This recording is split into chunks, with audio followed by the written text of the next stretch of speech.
Built the microphone.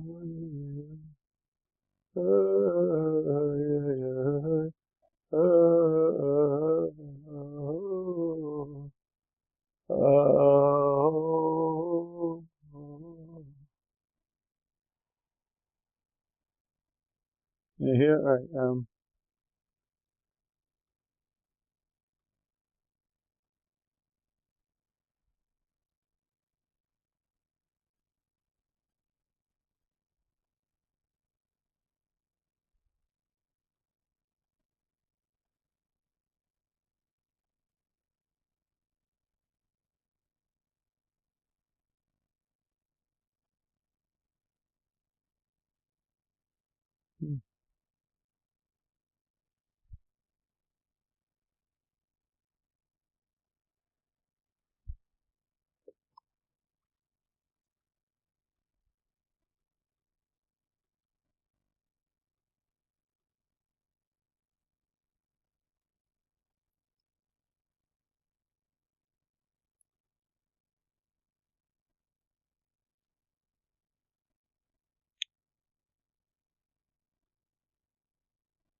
Right.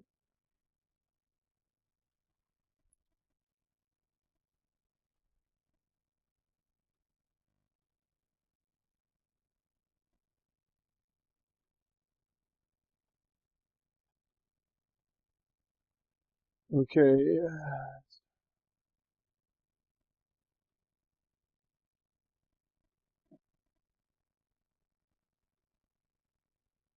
Okay. Welcome. Welcome. Muted now. Okay. Welcome. I hope you're able to hear and see.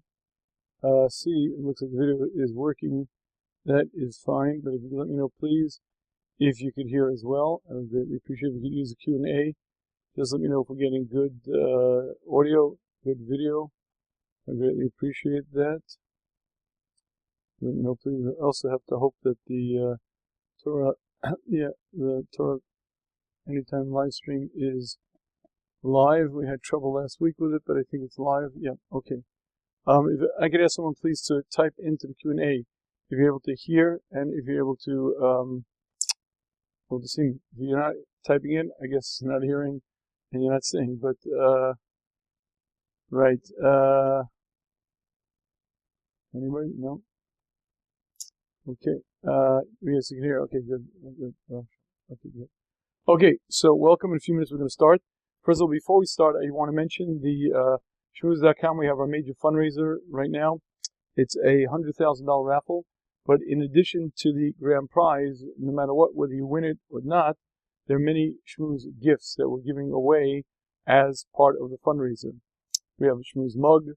We have a copy of the pre-publication of the new book the 10 really dumb mistakes that very smart couples make. Now, the title may change. I'm in discussions with ArtScroll whether to publish with them or not. They don't like the title. They don't like the title dumb. Not respectful. What can I tell you? It's a great title. So we'll see. We'll see if we go with them or not. I don't know. But in any case, the title, for the time being, is the 10 really dumb mistakes that very smart couples make. The book of Hashem is going to come out shortly, but the pre-publication copies are available as part of the fundraiser. We also have a number of other gifts. We have a USB with the Marriage Transformation Bootcamp. We also have a USB with the with the Musavad, which is 30 shurim on the first 4 prakim of Mesil Sharm. We also have an Apple Watch and an Apple iPod. So if you go to the shmuz.com, THESHMUZ.com, you'll see on the homepage, you'll see the $100,000 sweepstake. And again, if you would like to help support the Shmuz and get a chance to win $100,000, as well as the various Shmuz gifts, please go there to the shmuz.com and please donate. I think we're going to be extending. It was supposed to have ended, but we're a little bit behind on the actual numbers. So I have a feeling it looks like we might be extending it. But in any case, I have a copy over here of the USB. This is really cool. This is very, very. You can't see it. That's how small it is. On this USB, we put the entire Marriage Transformation Bootcamp, which is the 6-part series that I gave about a year and a half ago. To get into that, you have to pay $597, but I recorded the video, the audio, as well as the transcripts, and it's all available on the USB. In addition to which, we have the Musavad, which again is 30 shurim on the first 4 prakim of Mesil Sharm, which is great. It's also on a USB. You put it in the car, and it plays. It's right there. It's on your screen, and it just plays. It's really a wonder of technology. So please go to theshmuz.com and please help us. Please support the organization in this fundraiser. And also, if you're not part of the Shmuz WhatsApp Chizuk group, please subscribe to 845-216-9330. Again, 845-216-9330. Again, as always, please, I really would like this to be interactive. Please feel free to ask questions. You could type the questions in at any time in the Q&A. I don't look at the chat, but I do look at the Q&A. You could type your questions in at any time there. In addition to which, when I'm done, I'm going to open the floor to questions. You can raise your hands, you can ask, and then we'll take the questions live. Okay, let's begin. A number of years ago, I heard a speaker mention the following story. He said that Rav Yaakov Kamenetsky, the Gadol, was walking in Washington, D.C., and it was a hot, hot summer's day, and he had his hat and jacket over his arm because, again, it was a sweltering summer day. As he comes to the corner of the Senate building, he stops, puts on his jacket, puts on his hat, and walks the entire length of the Senate building. And then, when he crosses the street, then he takes his hat and jacket off again. The person who was accompanying him said, Rav Yaakov, what's the shot? Why all of a sudden put on the hat and jacket? Rav Yaakov Kamenetsky said, that is the malchus. That is the Senate building. That is the malchus. One has to be no way covered. One has to treat the ruling party with honor, with respect. One has to treat the malchus with cover. This person, when telling the story, said that he doesn't think that if Rav Yaakov passed the Senate today, he would put on his hat and jacket. If he knew what they were doing in the Senate, what they were discussing, what issues were really going on, I don't think Rav Yaakov Kamenetsky would put on his hat and jacket. And I believe that the story is very telling, but the speaker isn't correct. And I'll explain to you why I believe that despite the fact that Rav Yaakov knew very well what was going on in the Senate, he would have still put on his hat and jacket. And to do that, let's focus on this week's Parsha. Hashem says to Moshe and Aron, Veitzavim al bnei Yisrael. Hashem gives a specific commandment to Moshe, take the Jewish people out of Mitzrayim. But the pasuk is unusual because it says, Veitzavim al bnei Yisrael. Hashem commanded Moshe and Aron to deal with the Bnei Yisrael, Vel Paroh melech Mitzrayim, and to Paroh the king of Mitzrayim. And Rashi explains that there were 2 separate commandments that Hashem in charge Moshe and Aron with. to the Bnei Yisrael. Hashem said, "Noeg benachas," act softly, b'savlanus. You have to understand, a leader has to be able to tolerate, treat them with kid gloves, treat them gently. That's how you treat the Bnei Yisrael. But how should you act to Paroh? Says Rashi, "Sivim lam lichlok kavod b'divreihem." Hashem commanded him, you're speaking to the king. Speak with dignity, speak with honor. You have to give kavod to the king. And in fact, that's what happened. When Moshe and Aron came to Paroh, they spoke with great respect to this Melech Mitzrayim. But I'd like to focus on who this Melech was. And to get an appreciation of who he was, let's focus on what the Medrash tells us. Moshe and Aron appear in front of Paroh. Now, they didn't have an audience. They didn't exactly make an appointment. How do you just show up? Well, it happened to have been a very unusual day. It was the Yom Huledis as Paroh. It was Paroh's birthday. And on that day, annually, he made a very large celebration. And people from all the lands and all the areas came. And the highlight of the event was the poetry contest. The winner of the poetry contest won a golden crown that was handed to him by Paroh. What was the theme of the poetry contest? The theme was how great you are, Paroh. The poets were all writing about the greatness of Paroh, how great you are, how wonderful you are, and poem after poem exalted his greatness, his majesty, his wonderful. Into this affair show up these two majestic individuals. Moshe Rabbeinu was powerful and tall. Aron and Cohen the same. They had an aura about them, and they showed up in the palace, but they weren't invited. And it is rather miraculous that they were able to just appear in the palace, but there they were. And immediately they were noticed because they didn't belong there. You couldn't get into the palace. There were guards, there were moats, there were all kinds of animals guarding it. But despite the fact they show up, and not only do they show up, they approach Paroh. And he says, what do you want? And Moshe says, Hashem sent us. Who is this Hashem? Hashem is the creator of the heavens and earth. Never heard of him, says Paroh. Hashem sent us to tell you to let the Jewish people go. This God of yours, he doesn't even have the manners to send me a crown, says Paroh. Who is this? I've never heard of this God. Who is this God? And Moshe says, Hashem is the creator of the heavens and earth. Paroh says, wait a minute, let me get my book. Let me get my book. Boys, bring me my book. He starts searching through the names of all the various idols. Never heard of this God of you. Who is this God? Moshe Rabbeinu says, Hashem is the creator of the heavens and the earth. He made the rivers, he made the oceans, he made the sky, and he made the earth. Paroh stands up and says, Shakranatem, liar. I made the Nile. I made myself. I am the master of the universe. This man had quite a perception of himself. Not exactly what I call a tzaddik, and not exactly what I call a very righteous individual.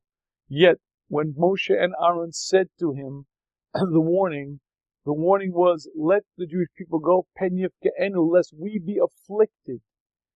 The warning was guarded. Moshe didn't say, lest you be afflicted, lest your people be afflicted, lest we be afflicted. Let the Jewish people go, lest we be afflicted by the plagues that God is going to bring. Says Rashi again, because Moshe Rabbeinu was noeg kavod malchus. He treated the king with respect. He didn't want to say that you are going to suffer the plagues. We will suffer. Now, I want you to understand that Moshe had a particular relationship with the palace as well as with Paroh. Keep in mind, Moshe was brought up in this very palace. Batya found him in the Nile. He was brought up by Yocheved as for the first 2 years of his life, because he wouldn't nurse from any Mitzri woman. But from that point on, from the age 2 on, he was brought up in the palace as the grandson of Paroh, and in fact he was the heir apparent. He was treated with great dignity, with great honor, and it wasn't until 20 years of age when he went out to see his people, and that's when the entire event happened. And at that point, Paroh tried to kill Moshe, and Moshe was a fugitive for the next 60 years. He now comes back. He's 80 years of age. He's been a fugitive in Midian for 60 years, and the same Paroh is on the throne. Now, this Paroh is no great tzaddik. This Paroh used to bathe in Jewish babies' blood. He had saras. There's a malchus whether it's the same Paroh or a different Paroh. but assuming it's the same Paroh, he had saras, and he would bathe daily in blood, but it had to be fresh blood. So each morning and each evening he took a bath in blood, and each morning and each evening he had 150 babies killed so that he could bathe in fresh blood. This man is quite a rasha. And you have to understand that for 10 months, miracle after miracle, Moshe comes to the palace and says there's going to be a plague, and exactly as Moshe says it happens exactly to the letter. First dam, then sardea, the blood, the frogs, the lice, one after another after another. And Paroh got to witness the most clear, overt sign of Hashem being the creator of the heavens and the earth, the one who maintains it, and the one who orchestrates everything in existence. Every single one of the malchus was another demonstration of Hashem's rulership over every facet of creation. But Paroh wasn't moved. 10 months until his nation was destroyed, until his entire riches, everything that Mitzrayim had was destroyed, the crops, the livestock, everything that they owned was destroyed. They were a ruined nation. And yet despite it all, he's steadfast in his rebelling against God. He constantly reneges. He constantly says no. And finally, it's the 10th malchus Bechoros. And Moshe Rabbeinu and Aron HaKohen walk in, and Moshe says, let the Jewish people go. But Paroh says no. Says Moshe, V'yardu kol avdecha eila elai. If you don't let the Jewish people go, all of your servants are going to come running to me. They're all going to come running to me and begging me to let the Jewish people go. I'm warning you, Paroh, if you don't let them go now, all of your servants are going to come running to me. Now, Rashi makes the observation that in fact, that's not what happened. And in fact, that's not what Hashem told Moshe to say. Paroh himself came running to Moshe in the middle of the night. Get out, get out, get out. Kulanu Mason, we're all dying. But Moshe didn't dare say that. Because, explains Rashi, he wanted to be Noah covered malchus. You don't speak that way to the king. You don't say the king's going to come running. Your slaves, your servants will come running to me. You don't say the king is going to come running. It's not respectful. It's not covered malchus. And now it's time to ask the obvious question. Covered malchus, respect for the monarchy? This man is a rasha. He's a wicked individual. He denies God, pretends he's the master of the earth. And month after month he rebels against God. But more than that, this malchus, this rulership, this kingdom is a malchus rasha, it's a wicked kingdom. There's not just he bathing in Jewish blood, they're whipping, torturing, enslaving the entire Jewish nation. And the torture was right there. The blood was flowing in the streets. You're dealing with a king who's a rasha, a malchus, a dynasty that's a wicked dynasty. You treat that with covered? Hashem commands him, and Moshe does this, and even at the end treats him with covered? And I believe the answer to that question is yes. The individual I don't have to respect, but he occupies a position. The individual may be a lout, he may be a wicked person, but he sits in a position. He sits and occupies a station, and while he may not deserve respect, the institution does. While he may be a wicked person, he's still the ruling party, still the ruling power, and that's the way Hashem wants the world to be noeg, to act. There should be and has to be covered on malchus. There has to be respect for the government, respect for the powers, and certainly respect for the leaders, even if you disagree with their policies, even if they're wicked, and even if you feel that they're acting in a manner that's egregious and wrong for the country. I believe had Rav Yaakov Kamenetsky passed the Senate building in our day and age, he would still put on the hat and jacket, despite his opinions about the individuals there. That is the seat of power. That is the seat of democratic power, and you treat it with respect because that is the office. The individuals are the individuals. I don't have to respect the individuals. I don't have to emulate them. I don't have to put up pictures of these people in my office and say, when can my actions be like their actions? The individual I don't respect, but the office that he occupies I do, and therefore you speak with respect, you act with respect, because covered on malchus is the way Hashem wants the world to be noeg, the way Hashem wants the world to be act. And I think it's a little bit ironic because we live in the current times in the land of disrespect. In my life, I've never seen such incredible disrespect. You know, when I was a kid growing up, I thought things were a little bit outrageous. You know, let's move back in history a little bit. In the 1950s, nurses were trained that when a doctor walks in the office, you stand up. He's a man of learning. You stand up for him. And people treated each other with respect. Today, we argue with our doctors, we argue with our lawyers, we argue with our rabbis, we're all equal. There was respect for police. Rabbi Shafier was once had to get some papers, and he went to the local police department. And the police commissioner at the time, the commander, came out to greet him. And he said, please, the rabbi doesn't have to come to me, I'll come.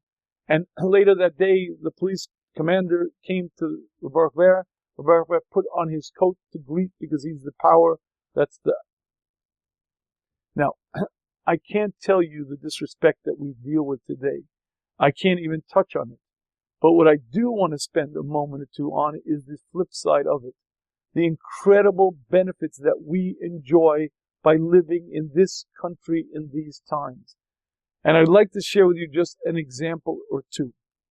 It wasn't that long ago when there was a new drug that was coming out on the market. As you know, when women are expecting, there's often morning sickness, specifically the first 3 months, sometimes even longer. Women are nauseous, they throw up, and it was a drug that really was amazing. It completely eradicated any of these symptoms, and it was approved in France, it was approved in England, and the FDA would not approve it. Thalidomide. Thalidomide was the great cure. Women don't have to suffer. Why do they have to be nauseous? Why do they have to throw up? And it was so much of a hue and a cry against the FDA. Why are you so bureaucratic? Why are you so slow? In England, they're advanced. They're accepting it. In France, they're accepting it. And the FDA would not budge. And it wasn't until a few years later that people began to understand how wise it was that the FDA was cautious.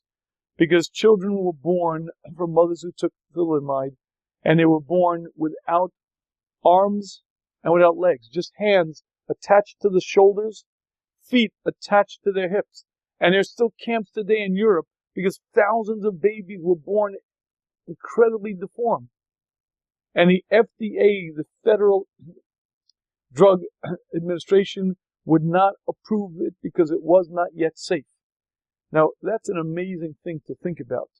The drugs that we take, and we all take, whether it be aspirin or whether you get the flu or you have an infection, you go to the pharmacy and you get a prescription. That medicine can be very, very potent. How do you know it's pure? How do you know it's not dangerous? Because there's the Food and Drug Administration that monitors with incredible scrutiny every single drug. I don't mean to be too graphic over here, but you put on antiperspirant in the morning, right? What does that do? That inhibits the secretion of sweat. How do you know what that does to the body? How do you know what long-term results happen because of it?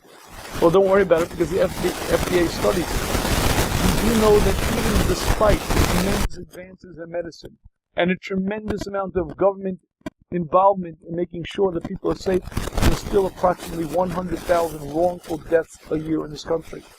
Would you like to know how many wrongful deaths there would be if we didn't have government agencies? We're talking about millions of people would be dying on a regular basis, and historically that's what happened. We have things in our world today, such benefits that we receive from the government and from this malchus that is incredible. And just a little bit of history. Historically, that was not the role of the king. The king was some cruel, selfish lout. The king viewed every person in his kingdom as either foot soldiers or people to pay taxes. But the concept of life, liberty, and the pursuit of happiness was not a part of history. Liberty was not the norm. Look throughout the annals of history, and you'll find very, very few times, very, very limited societies that actually had liberty. But we're talking about liberties that are incredible. Freedom of press, freedom of assembly, freedom of enterprise. You can go into any activity you want, any business. As a Jew, you couldn't do that in England. There were guilds. Why did Jews become moneylenders, Shylock, Hamlet? Because Jews were not allowed in guilds. If you wanted to have an honorable position like a shoemaker or a carpenter, you had to join the guild, and no Jews were allowed. If you understand the amount that we benefit from, by the way, a little bit of history just for the fun of it. Anyone hear of Genghis Khan? Genghis Khan and the Tatars? So the Tatars were a 13th century ruling party led by Genghis Khan. And Genghis Khan was a real sweetheart. He began gaining power. Some local city tribes in Mongolia began spreading, and a small area of China he began controlling. But then he decided to set his eyes a little bit further, and he would occupy city by city. Now, here was the basic strategy. He and his hoodlums would enter the city, and they would kill every single inhabitant. Man, woman, and child. They would murder the entire town. They'd murder them, and then take whatever gold, whatever they wanted, etc. They came to an area in Hungary, and Genghis Khan and his soldiers came to the gates, and the Hungarians wanted to make peace. And Genghis Khan said, fine, we'll make peace. Absolutely. You like to live in peace? Fine. All we ask for is 1/10. But 1/10 meant 1/10 of everything. 1/10 of your wealth, 1/10 of your women, 1/10 of your children. The Hungarian people said no, and so Genghis Khan and his murderers came in and murdered the entire city and all the surrounding areas. And for 200 years, they had the largest occupied area on the planet. They were the largest monarchy. And if you study even a little bit of history, and you see the oppression, the cruelty that kings engaged in with their own people. Today we are protected by Army, the Air Force, the Navy, the Coast Guard, FBI, CIA, and local police, National Guard, SWAT teams, ATF. A government of the people, by the people, for the people. Historically unprecedented. It never existed. There are so many different agencies for our protection. Emergency medical services. Rahman al-San, you get into an accident. Within no time, the ambulances, the fire department, the police are there on the scenes. If you understand the amount of resources that exist for our benefit, forced humanitarian action, even if you don't want it. I'll give you an example or two just because I think we need to focus on this. It was a number of years ago, and I was in Rochester at a wedding. And right after the chuppah, the guys do what we normally do at the chuppah. It's called the up and down, meaning the people start, giving the chassan a hug, but there are 200 guys standing around, so everyone just kind of, they go up and down, up and down, up and down, sort of dancing with the music, but you can't go anywhere, so they go up and down, up and down. While this is going on, while they're going to do the up and down, the Rav of the shul says, stop, stop, stop. He runs from guy to guy, stop, stop, stop. Why? Because the shul was very long, and it was built on pillars. See, in the basement there were pillars, steel girders going across these pillars, and because the floor was buckling, the Rav understood the construction. The girder could have easily slipped off the pillar, and the entire floor could have crashed down into the basement. He stopped the up and down and saved that day. When was the last time you walked into your house and said, maybe my basement is going to be the next step when I walk into my basement? I'm upstairs, maybe I'll fall from the downstairs. You don't have to worry about that because they're building inspectors. When your house is put up, they're inspectors. It can't be constructed without it being supervised as safe. It has to get approval, and there are building codes, and there are fire codes, and there are smoke detector laws. In almost every city in this country today, you're obligated to have smoke detectors. Why do you have to have smoke detectors? Because you might be sleeping at night, and fire might break out, and there are laws on the book that protect you. How about circuit breakers? What's a circuit breaker? When you run the electricity a little bit too high, someone's running an air conditioner and a blow dryer, maybe the dishwasher, and all of a sudden the circuit breaker goes. Circuit breakers are mandatory. They're mandatory electrical inspection because what happens is if there's too much electricity going through the wire, it builds up heat, and suddenly within the walls it creates a flame, and suddenly your house is engulfed in flame. But you don't have to worry about that because your house is inspected. There are electrical codes, there are fire codes, and you cannot build a house in this country, you can't sell a house unless it's safe. And when you begin to realize the amount of laws that exist for our benefit. Now, we all like to go faster than the speed limit, but I'd like to make one simple observation. If you are on the highway and some drunken cowboy comes out of the bar, gets behind the wheel of his car, and starts speeding down at 95 miles an hour, you will be very glad that the state highway policemen enforce the speed limits. The speed limit is there for one reason, because it's been shown if you get into an accident at 55 miles an hour, the odds of your living through that accident are far greater than at 65, than at 70, and surely than at 80.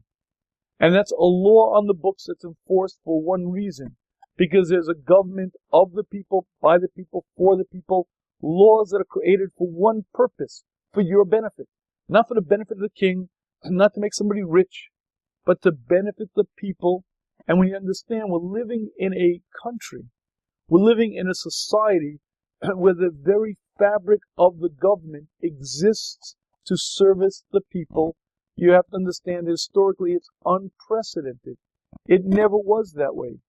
The next time your car, you need an inspection for your car. I want you to think about that.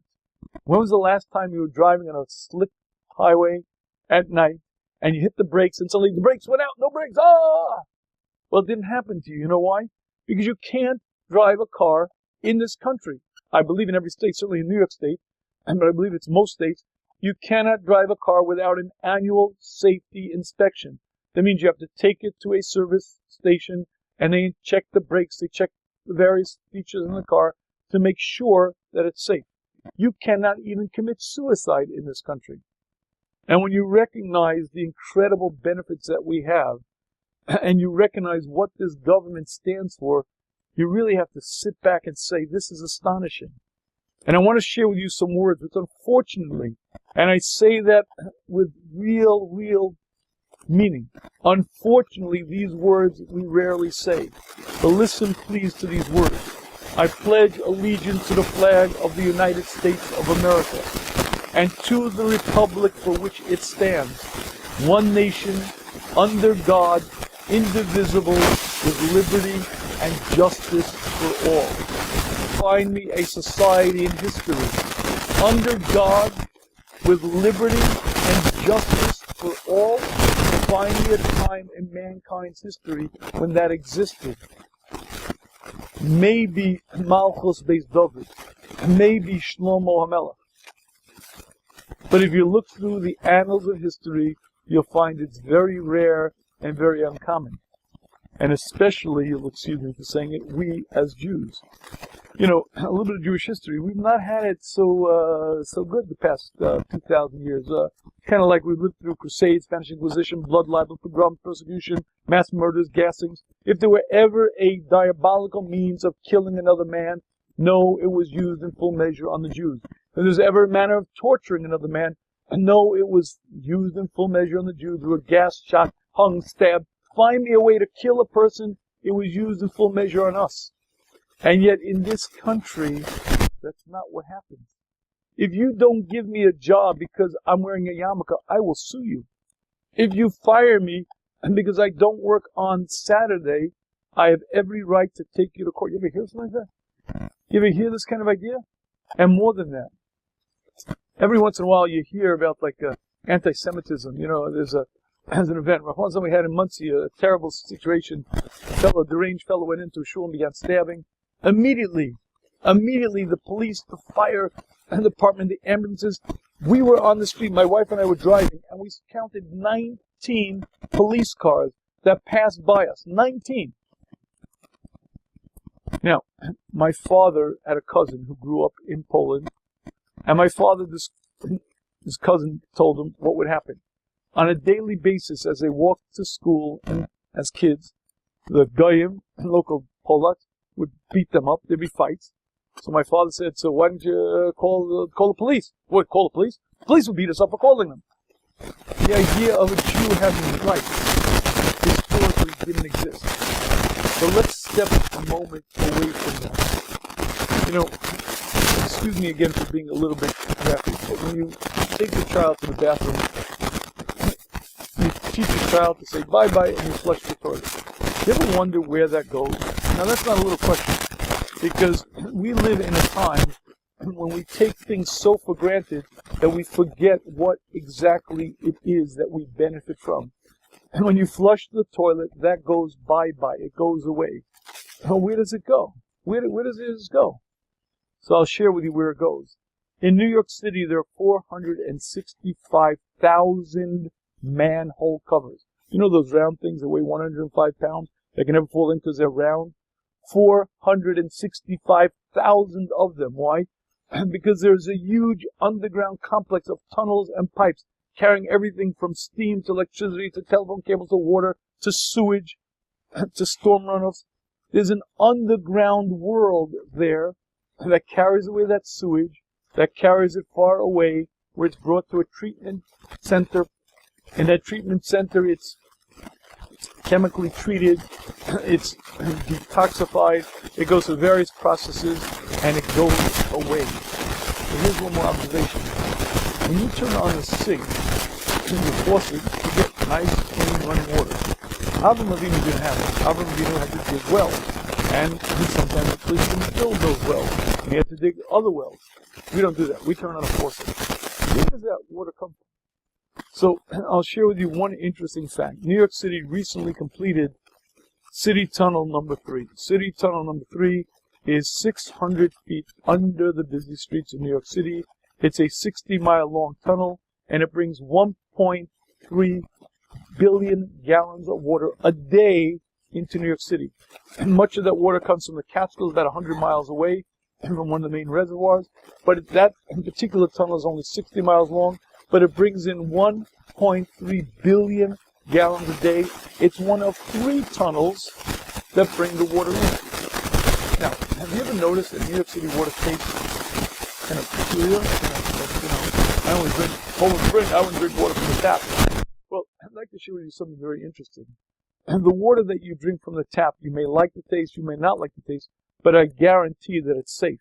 Why? Because it's measured and carefully calibrated, and there are constant inspections, and it's constantly guarded, because water can contain contaminants. If you have a little sewage runoff, or if you have a little, salmonella, or you have some little parasite, before you know it, you might be very ill. But you don't have to worry about that, because the water is pure, is clean, and the sewage sludge is taken out. And if you think about the amount of benefits and features that we enjoy, and the amount of departments and commissions that protect us, it's beyond description. You ever pull into a gas station and say, it says 10 gallons, but maybe it's only 3/4 of a gallon each time. How do I know he's giving me a full gallon? Maybe he's only giving me 8/10 of a gallon, 9/10 of a gallon. He'd make a lot more money if he could do that. How do I know I'm getting full? Well, don't worry about it. There's a Department of Weights and Measure, and those pumps are checked once a year to make sure that the calibration shows that when it says a gallon of gas comes out. What about you ever get on a plane? 35,000 feet up in the air. That's pretty scary. 500 miles just in this tube. Maybe it's going to crash. Well, don't worry about it. The Federal Aviation Commission inspects and has incredible, scrupulous standards to make sure that the planes don't drop from the sky, they don't blow up. If you count the amount of, I once, anyone ever drive on the highway? Highways are pretty impressive, by the way. The King of England used to get in his royal coach pulled by 12 steeds, and he'd go on this pothole-filled road with wooden wheels, and he'd go, boo, boo, boo, boo, boo. And we go on beautiful highways, 2 lanes, 4 lanes, 6-lane highways. All right, we get stuck in traffic sometimes, fine. You ever wonder, what does it cost to build those highways? So I'll give you the number. $8 to $10 million per mile of highway. $8 to $10 million. But that's not talking about tunnels and bridges. They just rebuilt the Tappan Zee. $4 billion worth of building is what it went into it. And when you recognize the incredible things that we benefit from, the incredible agencies, and the incredible, I once made a list of government agencies, And I don't want to bore you with all of them, but it's worthwhile one time looking up the list of government agencies that exist for your benefit, for your protection. Council of Economic Advisors, National Security Council, Office of National Drug Council Policy, Office of Science and Technology, Department of Agriculture, International Trade Administration, the Air Force, the Army, Ballistic Missile Defense Organization. Ballistic Missile Defense. Are you afraid that Iran might launch a ballistic missile? Well, you should be when the next president comes into office. But the point is that there is a ballistic missile defense. You hopefully won't have to worry about it because there's a defense system. Do you know how many billions of dollars it costs to shoot down a missile? Israel can tell you because the Iron Dome, which was really gifted to them by America, is a very effective way of shooting down terrorist missiles. The Marine Corps, National Guard, Department of Education, Department of Health and Human Services, FDA, National Library of Medicine, Department of Housing and Urban Development, Centers for Disease Control, the CDC, Agency for Healthcare Policy, National Institute of Health, Office of Lead Hazard Control, lead hazard. We don't deal with this too much anymore, but lead paint is fatal. Little kids who ingest lead paint, but don't worry about it because there are all kinds of laws and all kinds of inspections that have to go on a house. If you have a house that's built before a certain age, you can't sell it without a lead inspection. The Department of Transportation, U.S. Mint, Secret Service. You know, I'll be honest with you. I live in Muncie, and we pay an awful lot of school taxes. And my kids go to yeshiva. So you may say, I should be pretty bitter. I should be pretty upset with the fact that I'm paying a fortune of taxes and I'm getting no benefit from it. And I say to my wife on a regular basis, I'm only too happy to pay that amount. Do you know why? Because what they teach in the public schools is to be a mensch. Maybe it's over the top now, and maybe they've gone way too far, but they teach diversity. I had one of my children had special needs and was in a public school for a while, and I cannot tell you the honor and regard they treated him with. He was the only white kid in the school, only kid with a yarmulke. There was nothing. There was no anti-Semitism, no bullying, nothing. He was treated with such love because they're teaching diversity. The seat of culture is the school system.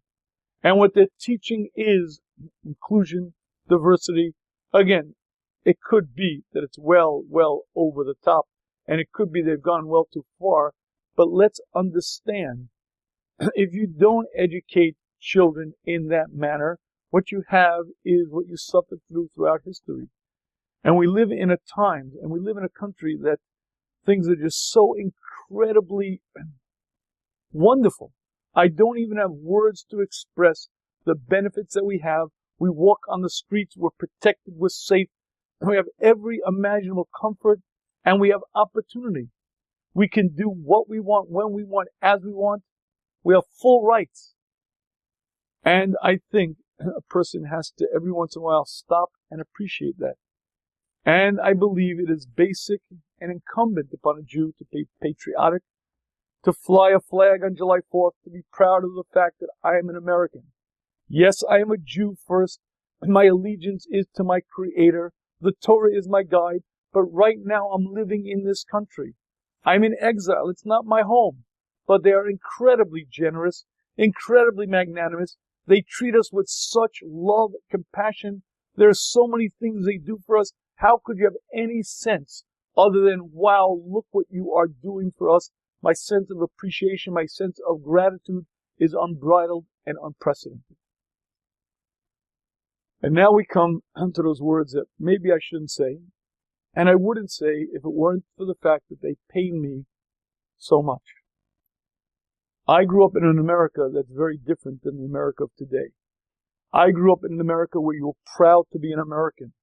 The concept of American excellence, exceptionalism, and the fact that America was the leading country, the leading light, the beacon of liberty. And everyone was proud of that fact. And it was a sense of America the Great. And if you remember the Superman comic, or the Superman show back when it was out there, truth, justice, and the American way. Truth, justice, and the American way. That was Superman's motto. That's how they put on, that was the mantra when they began playing the TV program, Truth, Justice, and the American Way. And it was an incredible pride. And it was an incredible sense of destiny, a sense of we got it right, a sense of leading the world. Unfortunately, that has been trampled upon. In the past 20 years, there's been an incredible erosion of all the basic principles of this country. My friends, this country was founded on incredibly powerful, almost divine principles. I often read the preamble to the Constitution, as well as the Constitution itself, and say it was divinely written. The founding fathers of this country laid forth a republic for the good of the people, and they did it with such wisdom, and it was created with such incredible, I don't know other words, of intelligent wisdom, foresight. Clearly Hashem was guiding that. And unfortunately, in the past 20 years, there's been an incredible amount of erosion of that American pride, an incredible amount of putting America last, an incredible amount of looking at America, who are we, why are we, who are we to be? And this leftist, liberal, socialist movement has been destructive on so many levels. 5 years ago, the country wasn't singing the songs it's singing today. The amount of, you go to a liberal arts college today, the first question they ask you is which pronoun would you want to be called by? The deviance, the perversion has gotten to the point that it's government sponsored. And if you don't call a person by their pronoun, whatever it is today, you could be sued. If you decide certain behaviors, I don't want them in my neighborhood, you can be sued. All right, we're not going to go there. But my friends, I'd like to share with you that the concept of American exceptionalism, America as a great country, America as the country where everyone wanted to come to. Why is it? Here's this question. Why is it that America is the most prosperous country in the civilized world? Why is it so successful? Why does everyone from every other country want to come to America? It's not because Americans are self-hating, and not because the leftist liberals want to destroy it, and not because, let me not go too far, but let me just say this. What you've been seeing in the past number of years is a media and elitist approach that is extraordinarily negative, extremely arrogant, and extremely socialist, and it's not the American ideal. It's not the principles that this country was founded on, and it's not something that will bode very well for anyone that we would like living in this country. Whatever I have to say about the governor of the country and the state, Andrew Cuomo, and let's leave policies aside. Publicly, he said these words: America was never that great. The former Attorney General Eric Holder, the notion of America's greatness never in fact really existed. And I heard Michelle Obama, the wife of past President Obama, when her husband was nominated to the Democratic presidential ticket, she said these words: this is the first time in my adult life that I can say I'm proud to be an American. For a woman who becomes the first lady to say those words, I'm ashamed of this country, I'm ashamed of what we stand for, means you are so off of what this country is, and you have veered so far off that it's beyond even discussing. And whether you're aware of this or not, we are right now involved. There is a war for the soul of America. The media has been occupied by leftist socialists. Most of the universities are occupied by that. And the cancel culture and the fact that there is no freedom of speech in many universities. You cannot have an opinion that's right of center in most universities today. Certainly if you're a professor and you have such an opinion, you'll lose tenure. You can't lose tenure. You can't tenure. Yes, you can. We'll fire you. You certainly won't get tenure unless you play the party line. And the reason why I bring this up is because we are right now at the end of the presidency of President Donald Trump. And I'll say these words. I'm glad there won't be too many people to hear these. One of the finest leaders of men that we have had the honor of leading our country. What he has done for this country, what he's done for Israel, what he's done for the Jews is beyond description. He brought back the pride, he closed the borders, brought back American greatness, brought back the jobs, changed the economy. Everything he touched turned to gold. Everything he touched was successful. He had only one failing. He wasn't liberal. He wasn't a socialist. And the media was at his throat from the minute he began running. And the amount of bad press and ugly stories, it was beyond description. It's no longer yellow journalism. You know, if you read the Stürmer, you go back to Nazi Germany and you read Goebbels' propaganda machine, the media today is not that far off. It's not that far off if you read the amount. One second. The President of the United States of America being impeached. Now we'll debate. The first time, almost 3 years the country was brought through a hoax. 3 years the presidency was constantly interrupted. And the man was treated with such dishonor for something that didn't exist, for political reasons, just because they hated him. But why did they hate him? Because he stands for America's great. He stands for American exceptionalism. He wants to bring back pride. He wants to understand that this is a country founded with ideals, and this is a country that brings greatness. And that's something that a socialist can't deal with. They have too much money. I can't deal with Elon Musk. Is it right that one person should have so much money? Is that right that Jeff Bezos should have so much money? I'd like to ask you one question. Did he earn that money honestly? The welfare state destroys ambition and destroys people's desire to improve. And if you'd like to know why there's so much crime in the inner city, and if you'd like to know why there's such delinquency, it's because they don't have fathers. But why don't they have fathers? Because when you have no aspirations, when you have no responsibility, when you don't work for a living, you're a nobody. When you give handouts, and the big government gives handout after handout, you're destroying society. You're destroying people. And you may think it's kind, you may think it's nice, but it sure isn't.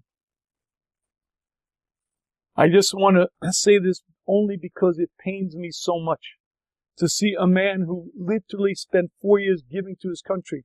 And I am not telling you to idealize President Trump as an individual, although I think he's doing a phenomenal job. But what he did as a president is remarkable. He stood up for his country, made his country great, and that bothered the elitists, that bothered the media leftists, that bothered the entire news machine. And of course, naturally now, Facebook shut him down, Twitter shut him down. I believe there's something called the First Amendment, freedom of speech. That's true as long as you're liberal. But the minute, and by the way, folks, with all due respect, incitement to riot. Did anyone pay attention to the words?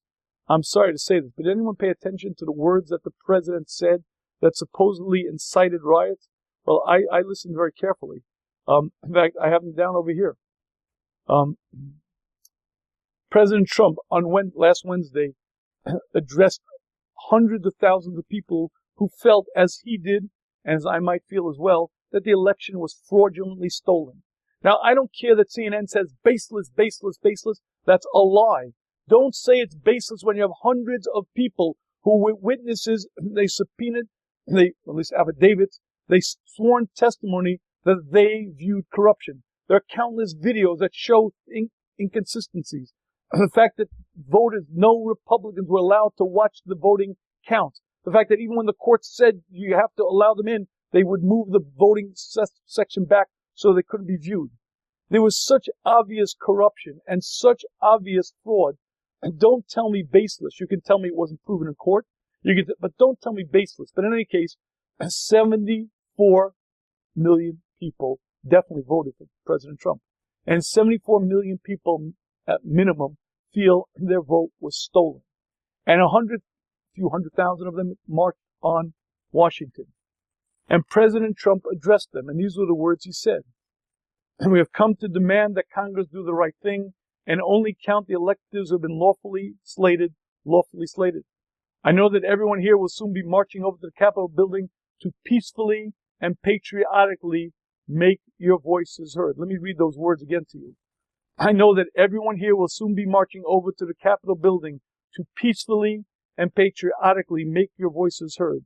Make no mistake, it is absolutely abhorrent that people, citizens of this country, attack the Capitol building. And it's unacceptable on any front, on any level. But don't tell me the president incited that. He did not say that. What he did say was the election has been stolen. And whether he's right or not, there's certainly a lot of smoke there. There's certainly a lot of evidence that seems to be there. And you're right, it's not proven yet in court because it hasn't come to court and probably won't. But don't tell me it's baseless. Don't tell me inside a riot. And don't impeach a man who's done so much for the country. And again, you'll excuse me for saying this. And I only say it because I have such respect, such hakaras hatov for a man who did so much for our country. And if I've overstepped my bounds, I don't apologize because it's right. And I think what this Rashi is sharing with us is that's covered on malchus. Even if you don't respect the man, and even if he did evil. By the way, when President Biden becomes president, I guarantee I am against almost everything he stands for. I guarantee the minute he says the words, this whole business about make America first, I'm going to eliminate that. His entire policy is basically trying to undo everything that President Trump did, including, number one, renegotiate the Iran peace deal, allow them back nuclear armament. Every single thing he's doing is going to now try to undo what President Trump did. Believe me, I do not agree with future President Biden's policies. Nevertheless, you have to treat him with respect. He is a malchus. And what Rashi's sharing with us is that when a person occupies a position of power, you have to treat him with respect. Paroh was a rasha, was a malchus rasha. And nevertheless, Moshe and Aron spoke with honor, spoke with dignity. And he didn't dare say, you'll come running to me. Your servants will come running to me, because you speak to the king with honor. You speak to the malchus with honor. Especially in a country that we're living in where there's so many laws that benefit us. And there should be a sense of patriotism, a sense of appreciation, a sense of respect for law and order, certainly a sense of respect for the government and those who occupy the seats. That doesn't mean I want my children growing up that way. And it doesn't mean I will elect the senators as Rosh Kolos. But I do respect the position. And again, even when Joe Biden becomes president, and I guarantee I will not agree with his positions, you speak with respect, you honor him because that's the position he occupies. But so much more so when we had a president who did everything good for the country, who did everything good for Israel, everything good for the Jews. I think it's incumbent upon us to at least feel a sense of support. They're not asking you and me. Our vote right now doesn't matter. But I think it's important at least to understand intellectually we have a deep, deep debt to this man. And I think it's something that should go down in the history books. He was a great leader of men, a man who brought tremendous benefit to the United States of America and to mankind. And I think we owe him a deep sense of appreciation. And with a few minutes left, because I went overtime extremely, let me open the floor to questions. And they can be agree or disagree. The mic is noisy. Oh, sorry. Mic is acting up. Oh, sorry about that. There's some static with the mic. A lot of static online. I hope you're able to hear it despite the static. I don't know if it was a shut-off, but I apologize for the static. I wish I'd seen that earlier. It's on, but I don't know why it's static. Oh, I think I know why. There's electric over the camera. Okay, anyway, I apologize, but questions.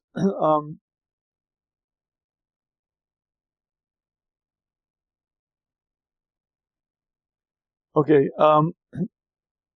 the anonymous attendee you asked a question about on a totally different topic. Please send me that to Rebbe at the Shmuz.com. I want to deal with that question, but please send it to Rebbe, Rebbe, the Shmuz.com, and I'll address it there. I don't want to address it here. Okay. Any questions, thoughts, observations on this topic or any other? My friend Edward's not around. The Grace of Tzaddik isn't around, so but let's see. Here we go. You have the floor. Pesach, you have the floor. Okay.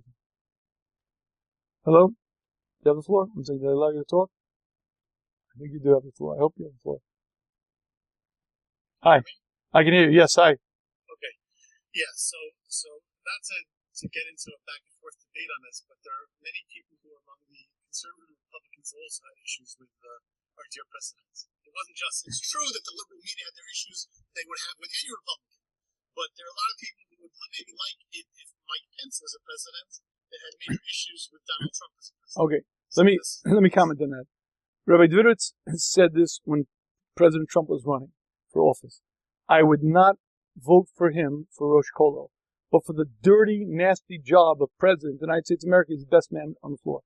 And Mike Pence. We had this discussion about it a couple months ago. Okay, good. Now, anyway, setting that aside, I just said something which I'm not sure if it's a question or aura, but that within this topic, and there's one thing related and one thing a little bit different, is that the concept of Hashem does refuah for the malchus, in the sense that Hashem enabled there to be a country like the United States, and then go through the first 88 years of its existence until we went through a civil war and got ironed out until it became something of the Medina that it is today. And then all of a sudden, after this was over, then the Jews were able to come, and all the immigrants started coming in the 1870s, 1880s, and like it was like everything was already set up for them. The country's been ironed out, Hashem set up this ability, and if you think about it, even though we had lost 6 million in the war, if there hadn't been so many millions of Jews who had come to the U.S. before that time, we all would have been, none of us would be here. Right. We all would have been. Right. An unbelievable thing that not only he set up his country, but he set it up, it was ready for us. By the time the 1880s came, it was already 100 years old. We'd gone through everything. We'd gone through the Civil War. We'd worked out so many of the differences that become the modern. And like, it's an unbelievable thing that Hashem did for us. Yeah, I hear. You're right. That's a very good point. Similar vein I see is just seeing as far as medicine is this we have with these mRNA vaccines. The mRNA thing they've been working on now for 10 years. And they've not had a single successful application for this mRNA. And the very first thing that came along that they've been able to do anything with is these vaccines for COVID. The very first vaccines, both the Pfizer and the Moderna vaccines are both based on this mRNA technology, which they have not been able to use. And people kept on putting in millions and millions and millions of dollars into this, even though it had no successful applications.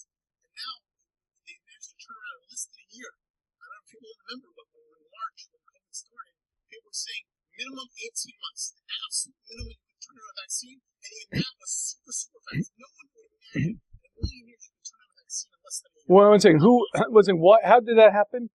Operation Warp Speed happened because of one reason. Because President Trump was on the helm. And I just want to point out one thing also. We could have this discussion about how much Trump hurt or helped that. I would argue that he hurt and caused the death of hundreds of thousands of people through Corona, but we could have a separate discussion about that. I'm gonna put you on for 1 second only because the simple reality is that drug got to the market in warp speed, and because there was a president at the helm who actually not only funded it and cut through the bureaucracy and did what he standardly does, what is his standard, he actually got the job done. And I don't care, you tell me, find me anybody who could have done it faster, and especially what I really love is the fact that Big Farm waited until after the election to announce the fact that the vaccine is available. Funded by the president, arranged by the president, but we couldn't allow him to get credit for it. We have to have people die. It doesn't matter if it comes to market later. We cannot release those findings until after the election because it might give the current president the credit due to him. So, all right. Yeah, good. Good talking to you, Atzlacha. All right. Good. Okay. Anyway, the truth is I got a little more involved than I wanted to. How do we navigate our next 4 years given the change in administration? The only thing we do is the same thing we've done always. We turn our eyes heavenward. Listen, bottom line is Hashem runs the world. And you never know why Hashem plans it. Listen, we lived through 8 years of President Obama. And again, respect for the presidency, but that was, at least in terms of policy, was a disaster for the country, a disaster for mankind. And yet we lived through it. And because the good Lord still runs the world. And the simple reality is that we don't know why. Maybe, you want theories why President Trump had to not be here. I don't know why. But rely on Hashem. Thank God Hashem still runs the world. And how we get through it, the answer is the same way we get through everything. It's Hashem's world. You see, and it's important to keep this sort of like dual view. On the one hand, I have very real passion about this issue. I have great appreciation for what President Trump has done. On the other hand, I also recognize that it's God's world, and God puts people in position, puts pawns to do His bidding, And despite the fact that Joe Biden may be the worst in the world for our understanding, it might turn out for 6 generations later, he was the best thing in the world in ways that we can never envision or imagine or understand. And leave it to God to run the big picture. So the answer the next 4 years, we rely on God. And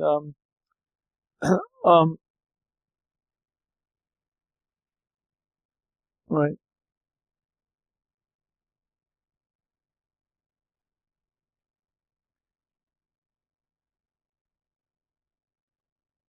Right. Okay. A few other questions here. Some I don't want to actually address. But please feel free. If I haven't addressed a question, please feel free to email me, rebbe@shmuz.com. I want to thank you for joining. Please remember the Shmuz is right now we have the Shmuz raffle, the Shmuz sweepstake, the $100,000 prize. It's one of the big fundraisers of the year. The funding for it goes to help continue Shmuz programming. I have many Shmuz gifts. If you enter the sweepstakes, not only do you have the chance to win the $100,000 prize, but there's also various Shmuz gifts. You can get a copy of the new Shmuz book, the pre-publication copy of 10 really dumb mistakes that very smart couples make. We also have a USB with the Musavad on it. We have an Apple iPod. We have Apple Watch. Apple Pro, Apple Watch. Please go to the shmuz.com. You'll see the banner up there, and you'll see all the details. THESHMUZ.com. I thank you for joining. I wish you a good Shabbos, and hopefully we'll see you next week. Thank you.